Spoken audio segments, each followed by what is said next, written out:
أعوذ بالله من الشيطان الرجيم بسم الله الرحمن الرحيم الحمد لله رب العالمين الصلاة والسلام على أشرف الخلق محمد وآله الطيبين الطاهرين اللهم صل على محمد وعلى محمد معجل فرجهم. ہماری بحث و گفتگو حلقہ ثانیہ میں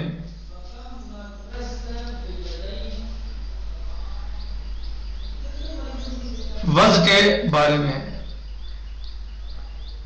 وضع کا علاقہ ان دلالات سے کہ جو دلالات گزشتہ دروس میں گزری ہیں. وہ کون سی دلالتیں تھیں؟ دلالت تصوریہ، دلالت تصدیقیہ اولا اور دلالت تصدیقیہ ثانیہ. وہ سب آپ کے ذہن میں ہوگا، امید ہے. دلالت تصوریہ یعنی لفظ سن کے اس کے معنی کا تصور ذہن میں آنا، چاہے وہ لفظ کسی بھی ذریعے سے آپ نے سنا ہو، کسی بھی چیز کے ذریعے سنا ہو، کیسے بھی سنا ہو. حتیٰ اگر مشین سے بھی آواز آ رہی ہے کوئی اور اس سے ایسا لفظ سمجھ میں آ رہا ہے کہ جیسے یہ لفظ کہا جا رہا ہے، تو اس کے معنی کا تصور کیا ہوتا ہے؟ تصور ہوتا ہے. دوسرے دلالت تصدیقیہ، صحیح، اس میں کیا تھا کہ متکلم لفظ ادا کر رہا ہے، بول رہا ہے، کہہ رہا ہے،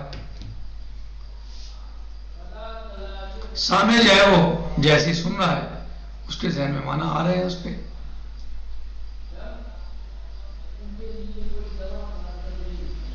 یعنی ممکن ہے کہ یہ متکلم جو کلام کر رہا ہے، جو لفظ بول رہا ہے، متلفظ، یہ اس کا قصد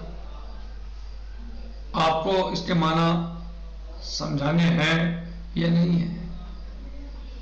ممکن ہے سوتا ہوا بول رہا ہو، عدم توجہ کی بنا پر کلام کر رہا ہو، لیکن جب وہ بولے گا، کلام کرے گا، تو آپ کے سمجھ میں معنی، یعنی سامع جیسے ہی سنے گا تو فوراً اس کے ذہن میں معنی آ جائیں گے.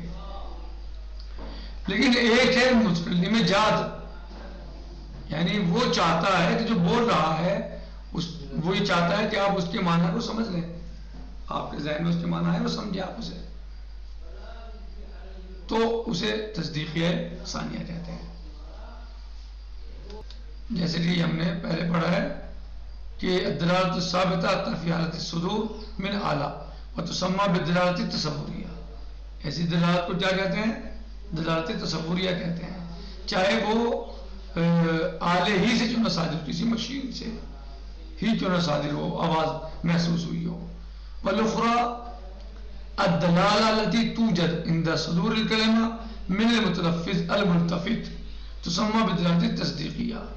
دوسرے یہ کہ مثلا دلالت جو صادر ہوا ہے کلمہ وہ متلفظ ملتفت سے ہوا ہے، یعنی وہ متلفظ متکلم ملتفت ہے، وہ لفظ جو بول رہا ہے وہ ملتفت ہے اس لفظ کی طرف، تسمى بالدلالۃ التصدیقیہ، اس کو دلالت تصدیقیہ کہیں گے.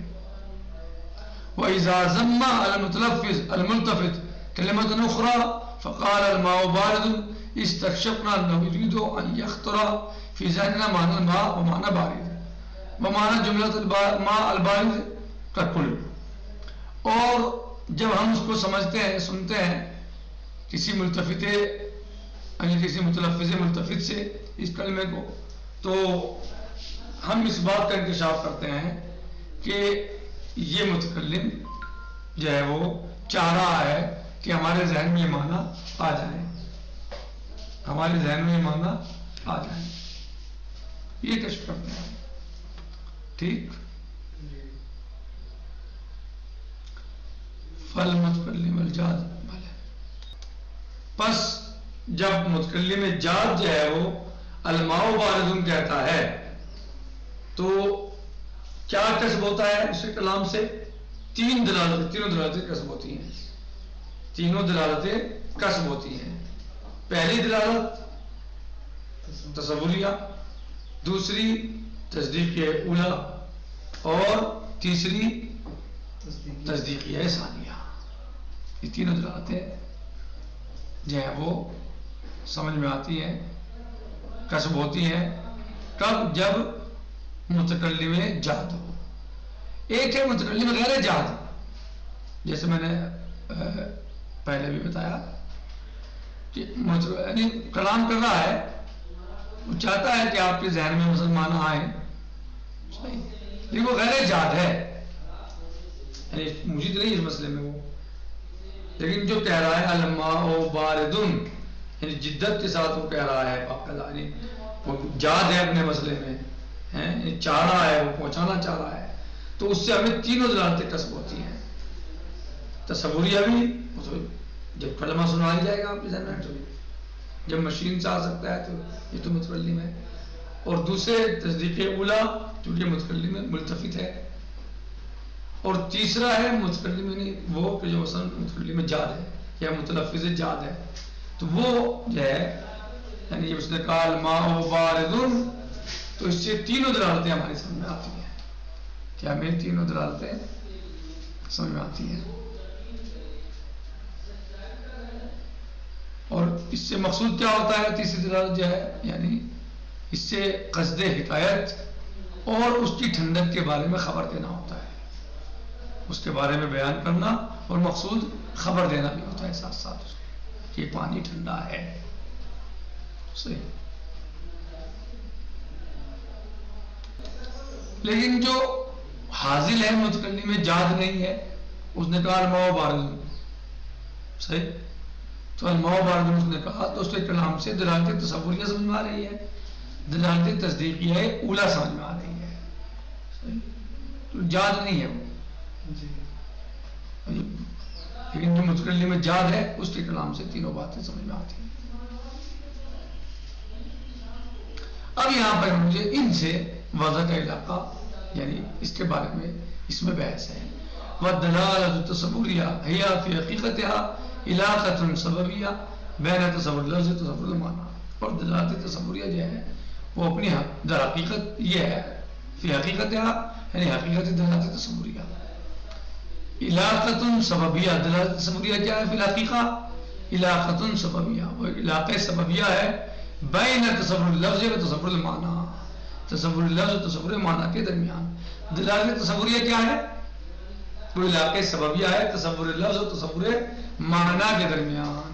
ولما کانت السببیہ بین شیئین، اور جب سببیہ پائی جائے دو چیزوں کے درمیان، لا تحصل بدون مبرر، تو وہ حاصل نہیں ہوتی دلالت، یعنی یہ علاقہ سببیہ حاصل نہیں ہوتا بدون مبرر. بھائی اس کے لیے کوئی جواز چاہیے نا، علاقے سببیہ کے لیے کوئی مبرر نہیں، جواز پیش کرنے والا. ٹھیک ہے بات. اتجال بحث ہے تبریرات، تو جب اسے مبرر چاہیے تو پھر ہماری بحث متجہ ہوگی، متوجہ ہوگی کدھر؟ اس کے مبرر کی طرح، اس کی تبریر کی طرف. تبریر کو میں نے اس وقت میں بتایا تھا، یعنی کسی چیز کے بارے میں اس کا صحیح قرار دینا، صحیح ٹھہرانا، اس کے صحیح کا اس کو جواز پیش کرنا. یہ بات ٹھیک ہے. جیسے وہ ہماری اس بات کو مبرر کرنے کے لیے ایک مبرر کی ضرورت ہے، صحیح، لہذا ہم اب متوجہ ہوں یعنی اس کی تبریر کی طرح. وَمِنْ هُنَا نَشَأَتْ عِدَّةُ احتمالات، تو یہاں پھر جو ہے بعض احتمالات پیدا ہوتے ہیں اس کی تبریر میں، اس کے جواز پیش کرنے میں. صحیح. الاول احتمال اول ہے الاحتمال الاول احتمال السببیہ الذاتیہ، سببیہ ذاتیہ کا احتمال بھی ہے. کیا سبب ذاتیہ؟ بأن يكون اللفظ بذاته دالا على المعنى. سببیہ ذاتیہ کا احتمال بھی پایا جاتا ہے. سبب ذاتیہ کیا ہے؟ کہ لفظ بذات خود دلالت کرتا ہو معنی پر، لفظ بذات خود معنی پر دلالت کرتا ہو تو اسے کیا کہیں گے؟ سببیہ ذاتیہ. کسے کہیں سببیہ ذاتیہ؟ کہ لفظ بذات خود معنی پر دلالت کرتا ہو، یعنی کسی اور مساعد یا مددگار کی اس میں ضرورت نہیں ہے، کسی اور جملے کی ملانے کی ہے، کلمات ملانے کی ضرورت نہیں ہے، بلکہ بذات خود وہ لفظ اس معنی پر دلالت کرتا ہو۔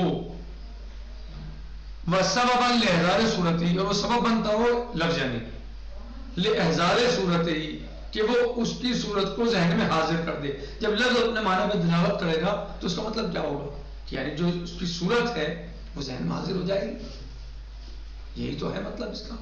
مان لیجئے مثلا کلمے کتنے قسم ہیں؟ 3 قسم ہیں، اسم، فعل، حرف۔ اسم کے معنی ذاتی ہوتے ہیں، اسم کے معنی ذاتی ہوتے ہیں۔ ذاتی کا مطلب کیا ہے؟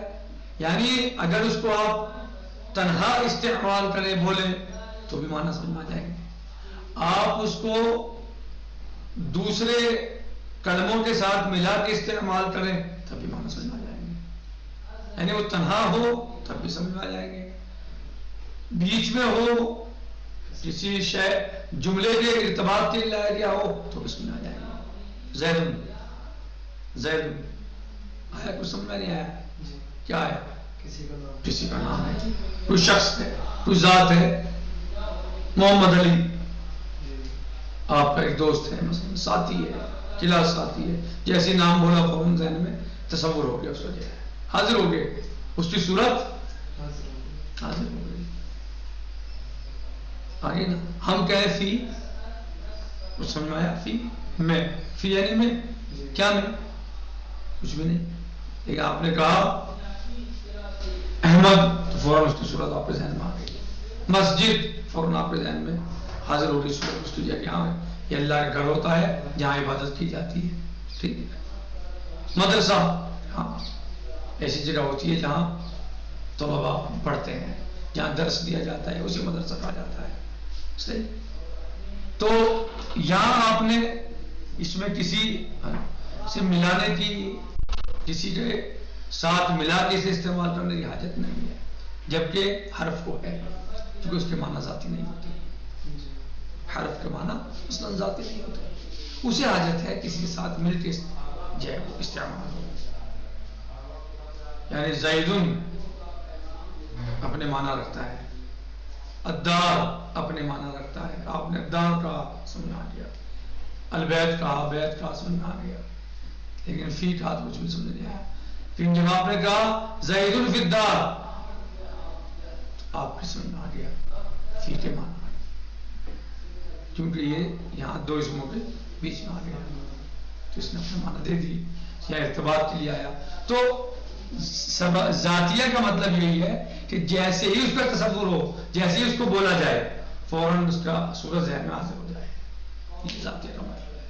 یعنی کسی اور شے کی، کسی شرط کی، کسی خیر کی ضرورت ہی نہیں ہے، جیسے ہی لفظ آپ نے بولا فوراً اس کے معنی کا تصور آپ کے ذہن میں آ گیا، جیسے ہی آپ نے لفظ بولا فوراً جو ہے ذہن میں اس کی صورت حاضر ہو گئی۔ وہ الاول، احتمال اول کیا ہے؟ احتمالات میں کہ سببیہ ذاتیہ ہے، سببیہ ذاتیہ یعنی لفظ بذات خود اپنے معنی پر دلالت کرے اور سبب بنے وہ اس کی صورت کا حاضر کرنے کے لیے، سبب بنے اس کی صورت کو حاضر کرنے کے لیے، کس چیز کے سبب بنے؟ صورت کو حاضر کرنے کا۔ ولا شک فی سقوط هذا الاحتمال، اور اس میں کوئی شک نہیں ہے کہ یہ احتمال ساقط ہے، ہاں یعنی سبب ذاتیہ نہیں ہے، سبب ذاتیہ نہیں ہے۔ کیوں صاحب؟ لما هو معروف بالخبرہ والملاحظہ، جیسے یہ بات معروف ہے، مشہور ہے، خبرہ کے ذریعے اور ملاحظے کے ذریعے، کیا کے ذریعے؟ ملاحظے کے ذریعے، یعنی اس میں خبرہ ہے، معلومات ہے اس بارے میں، باقاعدہ خبرہ ہے، معلومات ہے، ایسا نہیں ویسے کہہ رہے ہیں، نہیں معلومات ہے اس کے بارے میں کہ یہ احتمال ساقط ہے، یعنی بات ہوا میں نہیں ہو رہی ہے بلکہ باقاعدہ علم کیا ہے اس بارے میں کہ یہ احتمال ساقط ہے، سبب ذاتیہ والا احتمال ساقط ہے۔ اور ملاحظہ، والملاحظہ تو من عدم وجود ای دلالت لللفظ نظر انسان قبل اتصاف التعلق۔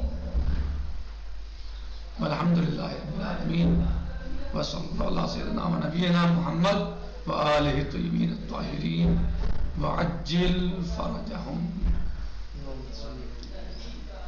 کل انشاءاللہ الثانی آئے گا. اس کو ہم نے آج ارتباط کے لیے بیان